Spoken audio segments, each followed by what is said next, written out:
You can.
Yes, on two.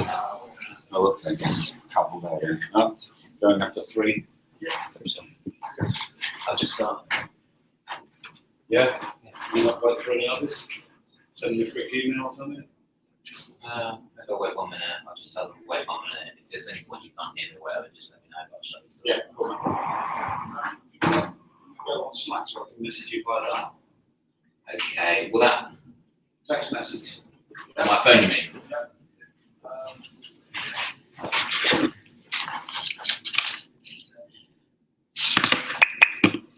Hi guys, thanks for joining. We are just waiting for a couple more people, so give me 1 minute. Google Hangouts, notoriously stable, so let's keep our fingers crossed.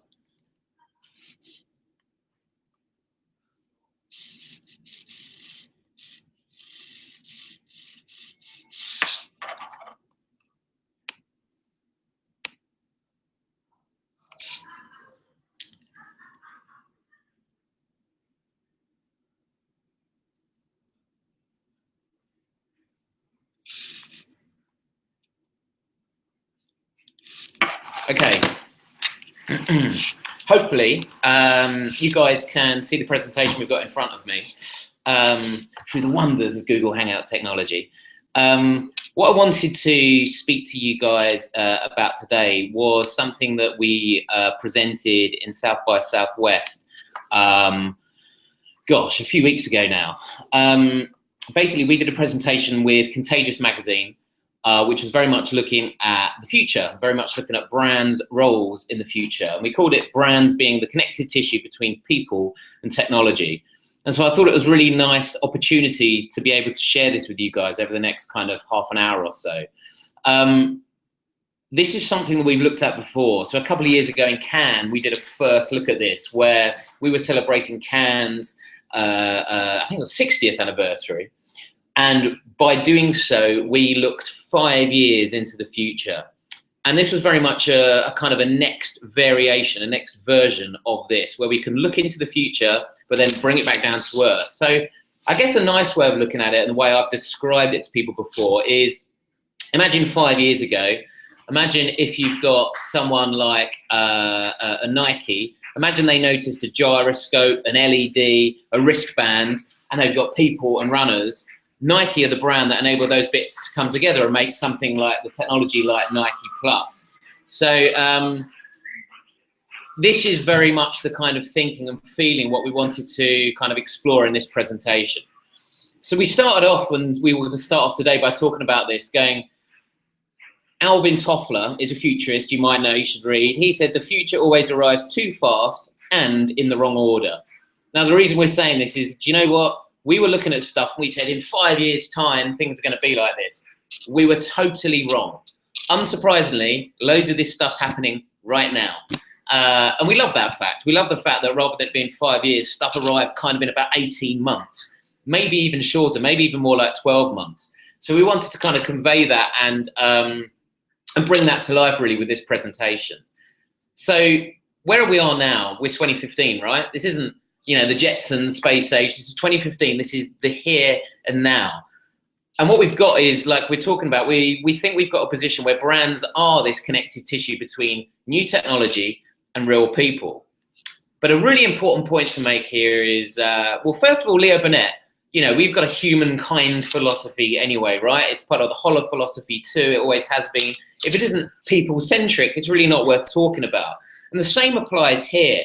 The moment you start removing people from the equation and really taking them out of it, if you forget that you're ultimately communicating to people, to human beings, then we think you become a tech fetishist. And that's not really a good place to play. And if you sort of take that further on, what you end up doing is creating kind of mechanics or tactics or ideas or concepts that are just revolving around the tech and nothing else. Now, they will always fail. As soon as it's about technology connecting with people, with us lot, on a very human basis, then that's the chance for it to really catch fire, and that's the chance for it to become exciting. And brands' roles in doing that is what we want to kind of talk about, and where I think we can really get some good stuff on the go with our clients that we talk to every day. So one of the first things I want to talk to you about is called affective interfaces. So this is how applications using software and technology are really responding to, like, your feelings, your attitudes, your moods, your expression. This is quite a powerful thing. I'm a firm believer that the next probably 12 months of social media will start to tap more and more into people's moods and emotions than ever before. And I'll come on to that in a second. Now, much of this presentation is looking at, well, where does this start from? Where is the influence? What's informing this in the first place? And actually, a lot of it starts with art and the art world, actually, which is quite interesting. But bear with it, because then I'll then bring it back down to the very everyday for us all. So the first example by ADCN is this cover that judges you. Now, I should probably point out here, as well as sending you a link afterwards with a little video of all of this, I'll also make sure the links are sent. For ease of use of a Google Hangout, this is just a PDF, it's all very flat, but after today, we'll send that across. So hopefully you can, or you can even Google it probably while I'm doing this Hangout. You can see these things for yourself. There's some great videos online. But this cover that judges you, it's a bit of a gimmick, but it's effectively a magazine cover that only opens, effectively the contents only you reveal when you are smiling. So think about that a little bit more. So it's capturing that emotion on your face, give it a smile, give it something of an enjoyment kind of factor on your face, and the thing reveals itself and you can actually get inside the book or the magazine. Now that's slightly sci-fi, it's slightly kind of a gimmicky, as I say, but then there becomes increasing amounts of use of this. So there's been like this automated tone policing where the software, the affective interface, kind of works out that if you're talking too much or if you're kind of slandering someone, if you're having a go or you're being a bit aggressive, it can kind of mute you or turn you off. This goes a stage further with this, which I love. This is PPLKPR, People Keeper. This is called a toxic friend finder. So this is where you might have had scenarios yourself where you're with your mates and you're like, oh, do you know what? You always look back on it and you might have some friend who you think, I don't know if they're particularly healthy for me, actually. I don't know if they're particularly helpful to me. Well, what this does, this is like a wearable, and it will physically tell you if you're becoming anxious when you're speaking to someone, or if you're feeling calm, or if you're feeling scared, or dare I say it, if you're feeling aroused. It basically notifies you, maybe before you've even realized it, before the trigger's even gone off in your own mind, how that kind of friend is informing your emotion, which is a crazy thing to think about, actually. So this toxic friend finder in sort of idea it's really interesting that it's kind of telling you, it's reading your emotions and telling you how you should be feeling and therefore maybe what you should do about it. So their thought is that if they're finding your friends who make you anxious, maybe you should ditch them or drop them. Now, take away the sci-fi nonsense of all of that and let's bring it back to the real world. In New Zealand, one of the New Zealand banks, they're using stuff a bit like this right now. So this is kind of part of a mortgage process where the Bank of New Zealand, I think it is, they allow you, they follow and process your mortgage application and indeed how you are feeling. So on the right hand side of this screen, hopefully you can see the kind of the contours being mapped of the face, this kind of emotional snapshot as they call it.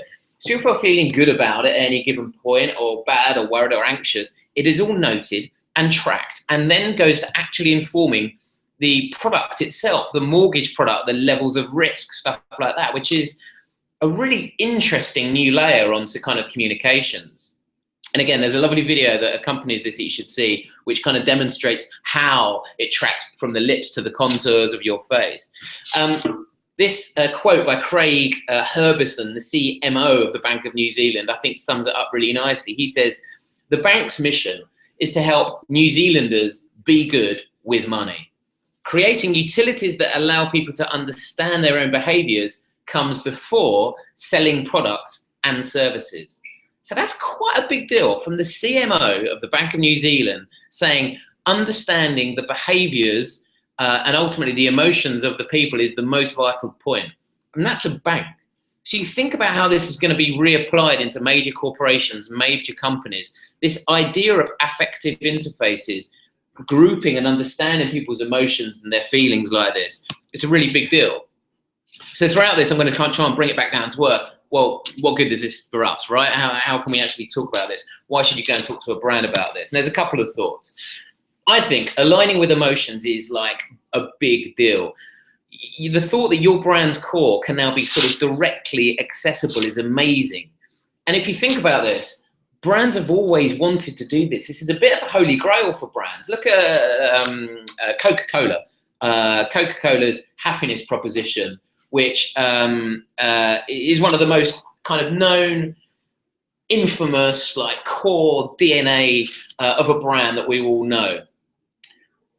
Historically, all they can do is connect you through a smiling woman on a billboard drinking a can of Diet Coke.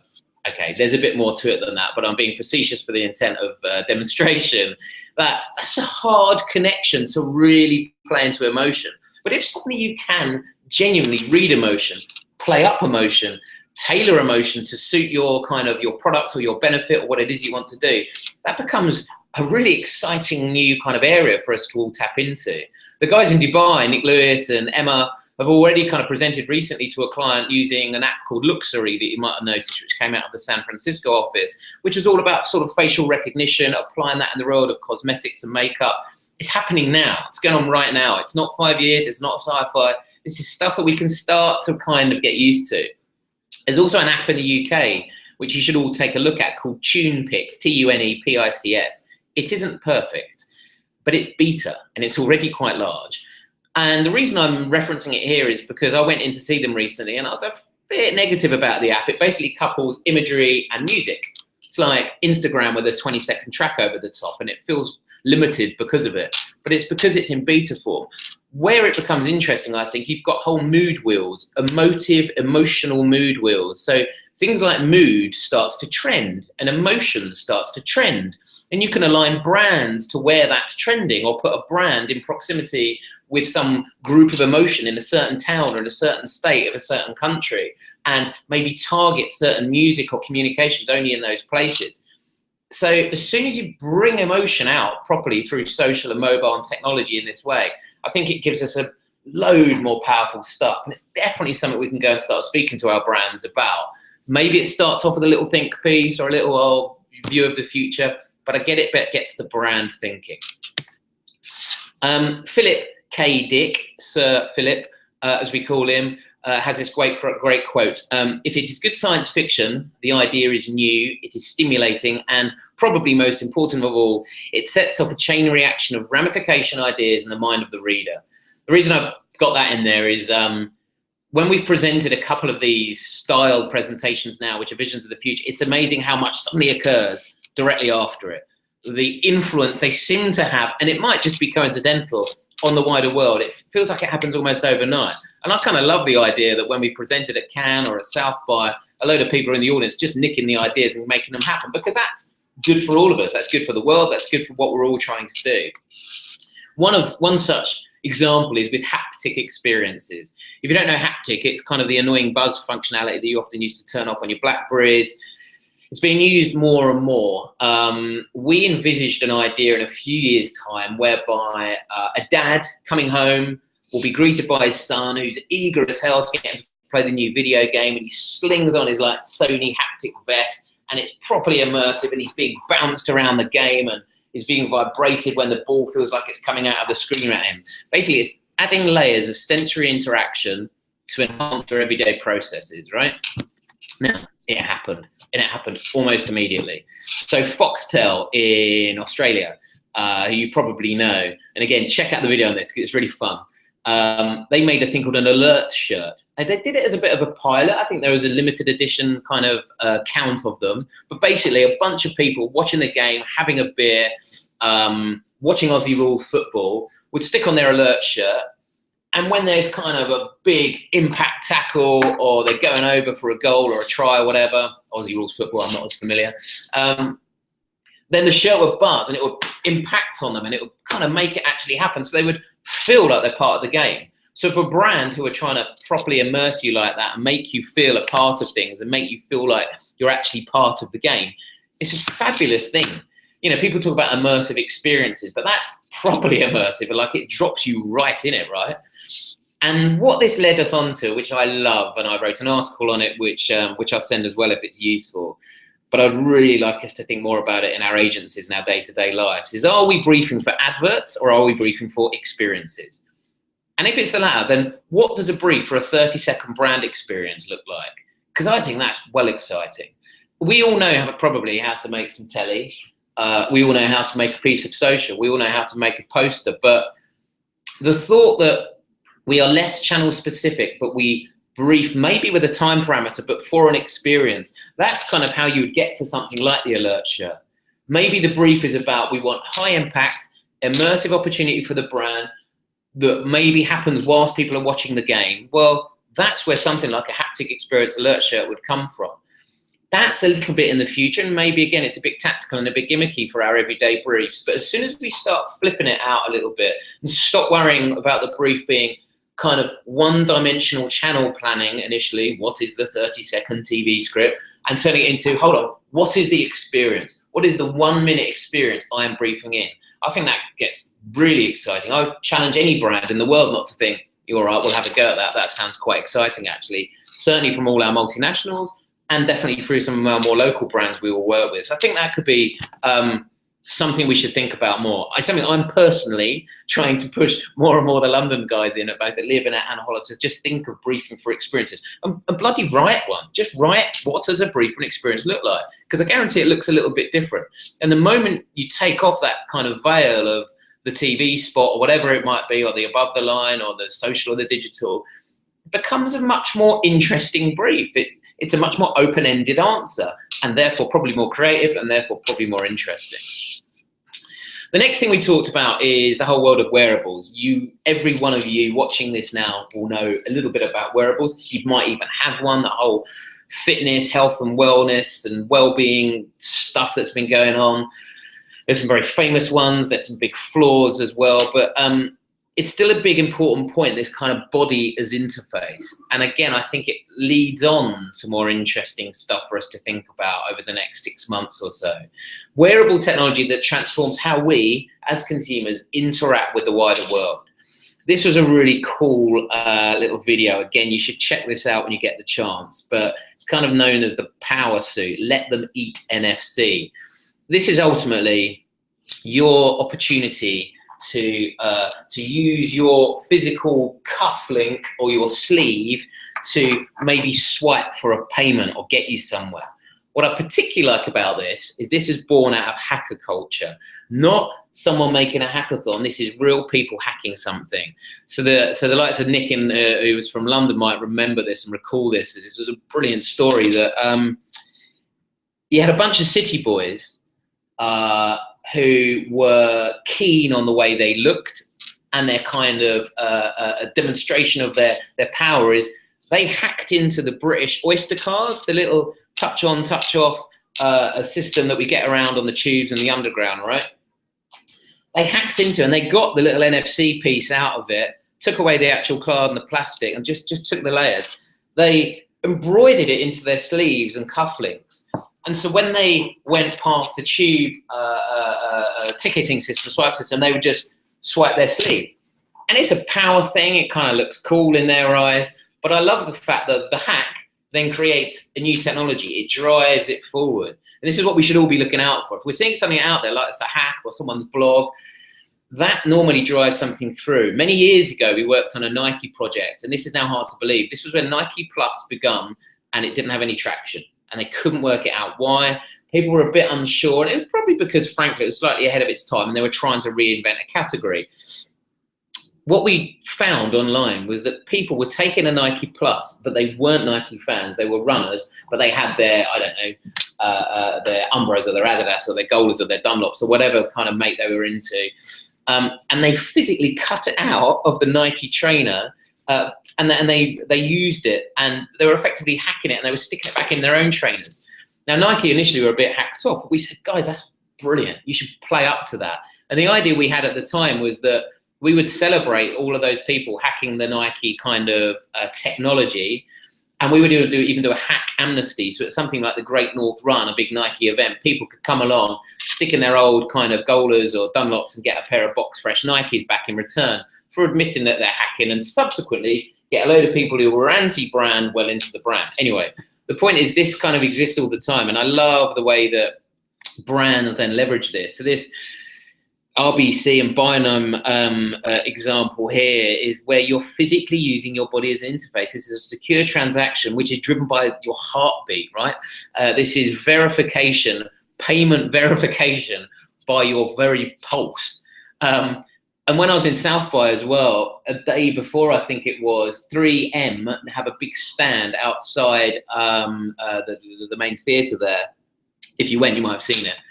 And it got in, and I'm sorry, I've forgotten the name of the DJ, but they got a DJ to show, they were effectively DJing by your heartbeat and by your pulse rate. And they were doing BPM, beat matching, and it was beat matching along with your pulse, which sounds insane. And the point is that's art, and that's something that people latch onto and go, oh, that's kind of fun and that's silly. But what it then leads on to is new technology and new ideas. And this again is kind of, you know, we've got fingerprint recognition. We're all starting to use that more and more, not just on unlocking our phone, but I'm using my fingerprint to get into my bank account now, and I'm probably a step away really from using it to make payments. So you see where this is going. And the good point about this, I think the important point about this, is not that you go to a brand tomorrow. I mean, you could, if you're dealing with a brand and you want to be business transformation. We're very lucky. We've got a couple of potential in the pipeline with Holler in the UK at the moment, where they're going right top down. It's not about just a comms brief for us. What the hell would you do with our brand out there? It's really open field style stuff. And you think business transformation. We're doing a pitch for a major sports brand right now, where you would go right from the start. This would be the wearable everyone's got to wear.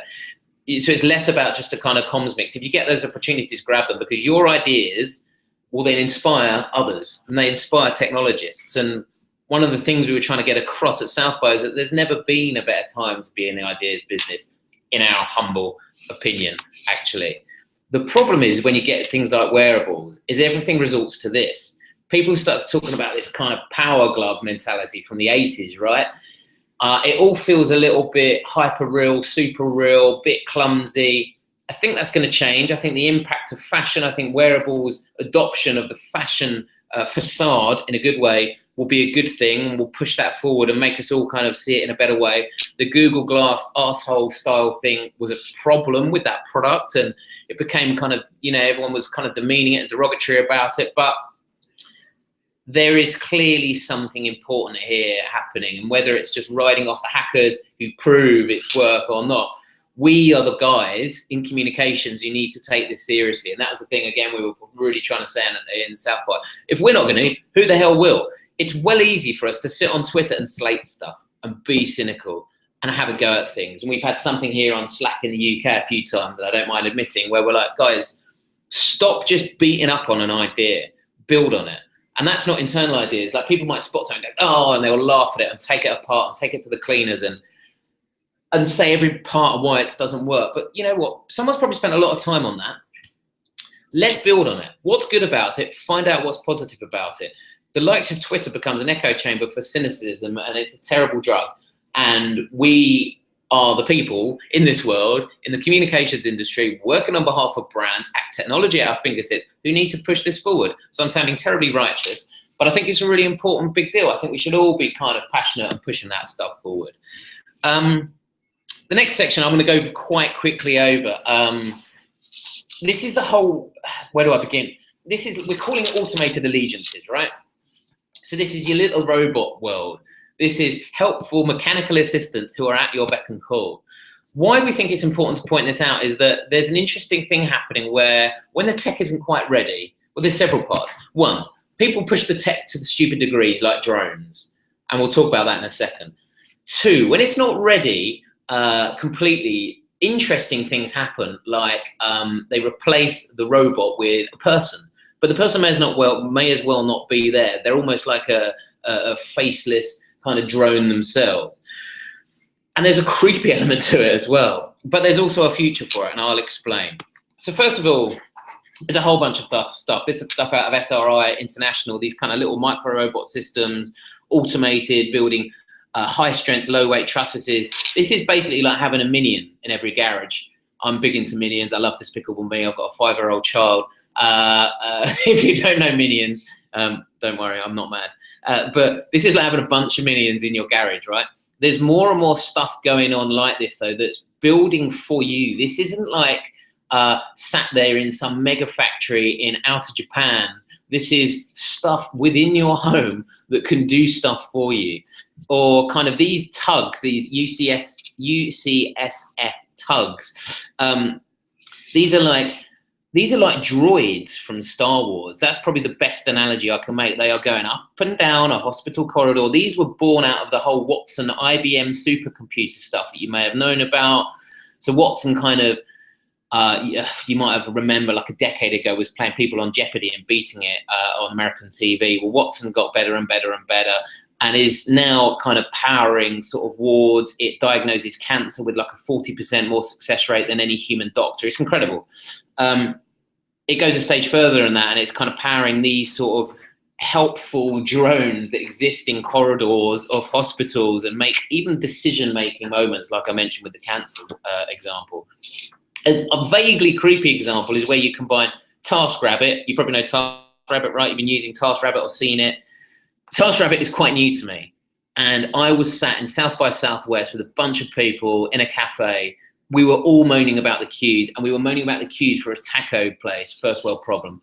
And someone in the car was like, yeah, I just wish someone, and we was joking, he was being facetious, like, I just wish someone would just go and queue for me. And then when they finished in the queue, I can just take it over and I can get my taco, or I can get into the event. And then the guy in the front's like, well, you know that happens, right? That he goes, in San Francisco, no one queues for restaurants at the moment. And we're like, what? And he goes, true story, because none of the restaurants you can book, so people are just standing in line, left, right, and centre, queuing, being paid for queuing. Anyway, I find this a slightly bizarre world. But Walgreens hooked up with TaskRabbit to basically deliver your medicine. The slightly frightening, I think, creepy part is you get like a box of tissues brought to your door through the brand. I don't know, is that a good positive endorsement? I'm not really sure. I think that what we should take from it is quite interesting. This notion of sharing economy, app for everyone, there's a role for everyone, the ease of use, the complete utility kind of perspective, but using people in place of robots in those examples. There's more example. Lowe's is quite an interesting example, but I'm gonna flick through that and you can see that in the link because I don't want to spend too long. A really nice point that we came out with was that we think you've all already ridden in a driverless car, and that's an Uber. And what we're saying there is you might have seen this, you know, Uber have said the moment they're able, they're taking drivers out their car. The driver is not their point. They just want to mobilize the world. They want to mobilize the world's people, and they want to mobilize the world's parcels. Even the taxi game isn't what Uber want to do. That's part one, phase one, stage one. They want to mobilize the lot. You go anywhere, you would Uber it. Replace everything. Now, this is a presentation about Uber. I just found that very fascinating. There was another conversation that was happening in Austin. But this notion that, you know, you've probably already driven in one, because that's basically what it is. It's kind of like combining an algorithm and a human, and that's it. It's a driverless car. So we've encouraged kind of people and technology and brands to maybe you prototype with a human for now. Maybe if the tech's not quite there, stick a human in. That's your Walgreens example right there with TaskRabbit. This was a joke. I don't know if you saw it. This was a supposed press release. Cummins and Partners changed the game forever with the release of the world's first crowdsourced 3D printed QR code live stream via GoPro to a smartphone or tablet device drone delivery ticket system project. It was a good gag. A lot of people saw it. It was quite funny. We were saying, though, why don't people stop trying to make drones happen? I met a TV exec about 5 months ago, and he said there were no less than 16 projects on the table right now with a Game of Drones title. Either Game of Drones, Attack of the Drones, Drone Wars. I basically think the amount of drone-based ideas exist is because drone rhymes so incredibly well. But the point is, we were trying to say, look, there's a hype cycle. Help people along it, and then we get there. Now, if you haven't used the hype cycle before or seen the hype cycle, I love the hype cycle. This was introduced to me by Contagious. I'm taking no credit for it. I'm sure many of you have actually seen it, so apologies if I'm teaching you to suck eggs, but this is great. So if you have a little look at this, what you've got along the bottom axis there, you've got an innovation trigger, which then goes to the peak of inflated expectations, which is frankly where drones are right now. You then go to the trough of disillusionment, which I love, then the slope of enlightenment before the plateau of productivity. I love the language of it as well. And it's hilarious. It's not meant to be hilarious. I think it is. It's funny because it's so real and it's so true. And anything you think of, from podcasting to drones to two-screen television, if you think about it, it's had its moment of hype. So if you look then carefully on your hype cycle right there, hopefully you can see it in front of you, you've got big data just on the downslope of the peak of inflated expectations. You've got wearables just after that, heading towards the trough of disillusionment. Augmented reality is going straight into the trough of disillusionment. You can have a look at that yourself. I think it's really nice. I actually think it's a really good thing you can pretend to any one of our brands tomorrow. Why? Because we are the ones who should be pushing this along in the right direction. This is for us to do the job, I believe, again. And again, I don't mean to sound righteous on these points, but I think this is where get people to get involved with it. Like, don't just talk up biochips or neurobusiness or drones. Try and get involved with it. Try and make something happen. You know, we did an idea a year or so ago now where we were gonna, with Red Bull, we were gonna be sticking kind of, as soon as drones came out, we're like, okay, can we get crates into offices on demand via Twitter? Who knows what? We couldn't do it for legal reasons, but give it a go. Get ideas on the table to push this thing along. Stop things just being around the trough of disillusionment, on the peak of inflated expectation. Push them right along to the plateau of productivity, because that's when we make things happen. So speech recognition's there now, right? Speech recognition, think about it, was way off. But now we're getting there, and that's a pretty cool thing, isn't it? That we can start saying stuff and stuff happens.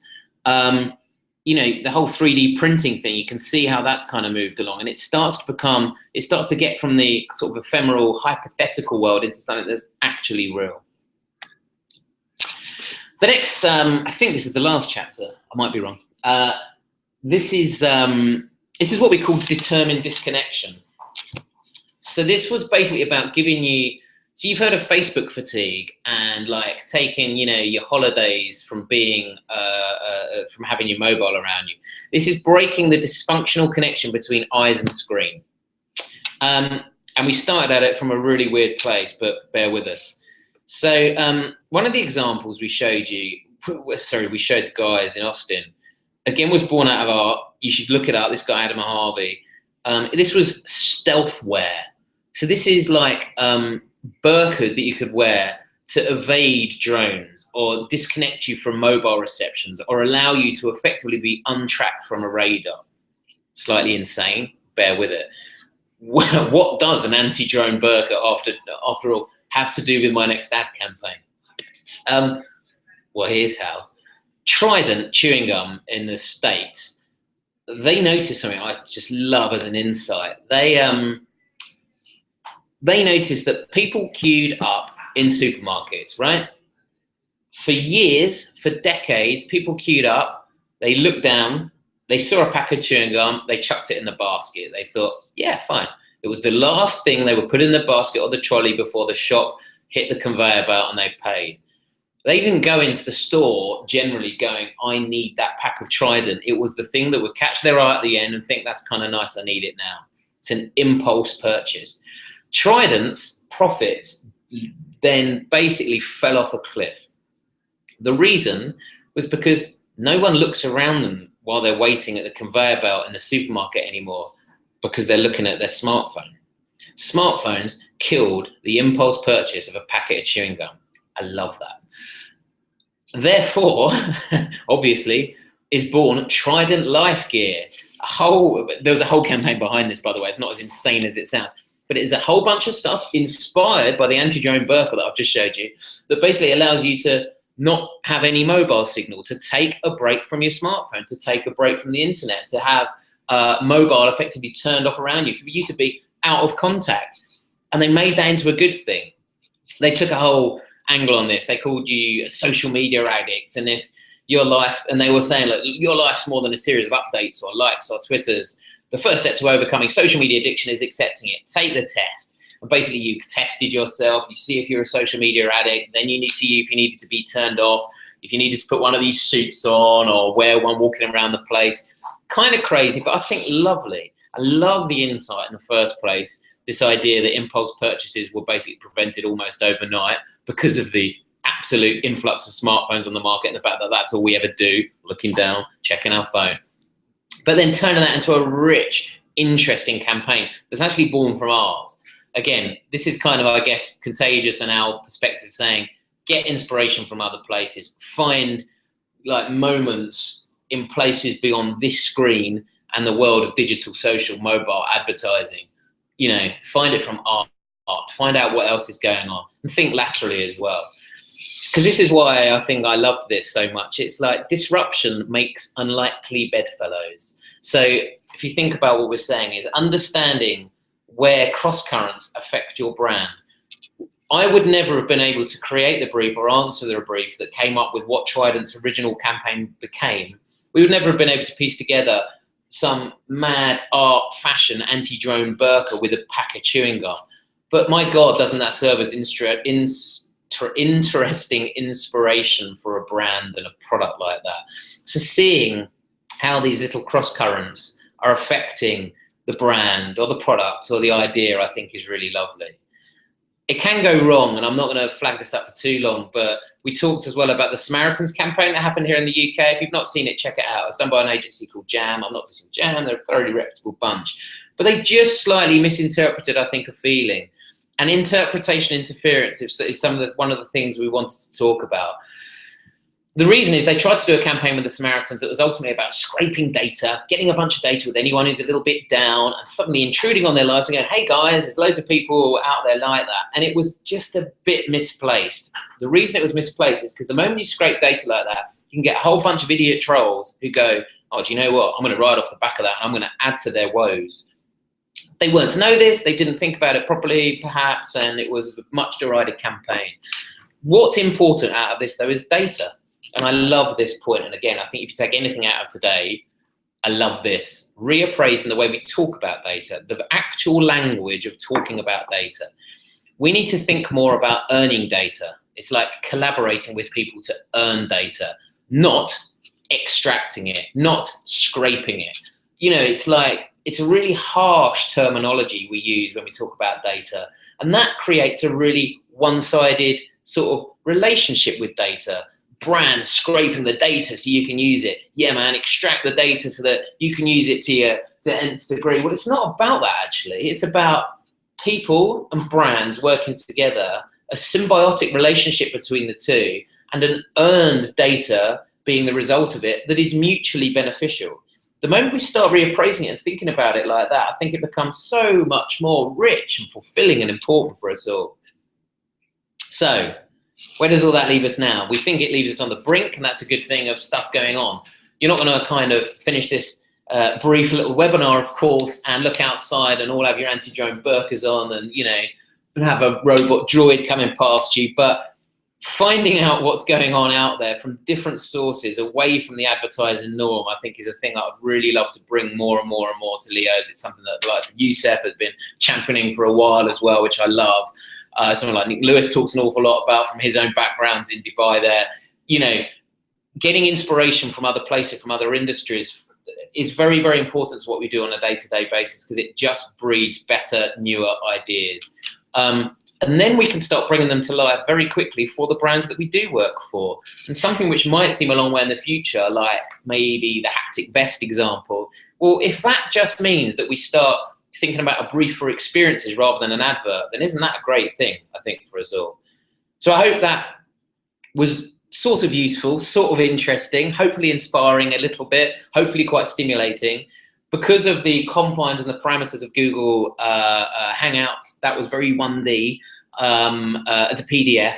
So I promise what we're going to do, as well as this video being put up online and shared between us all, we're going to send a link to some of the videos to, I know you're all very capable on Google and YouTube anyway, and you can find out anything yourself, but I'll make sure that happens so you can have a little check some stuff out. And then we'll try and do this on a regular basis. Hopefully we're going to do it quarterly. So as and when I do my little trips to various far-flung corners of the earth, doing things like this and looking about what's new and interesting, we can immediately bring it to you guys, to the region. That's the most important thing. And I'd love your feedback. Hit me up on the email address or tweet me at Spoony Bear. But I'd love to know what you would particularly like to dwell on, if stuff's a little bit too future-facing, whether we should be spending more time on the real day-to-day. But hopefully that's a nice little break from your day-to-day. And thank you very much indeed for watching. And I will see you all soon. Thank you.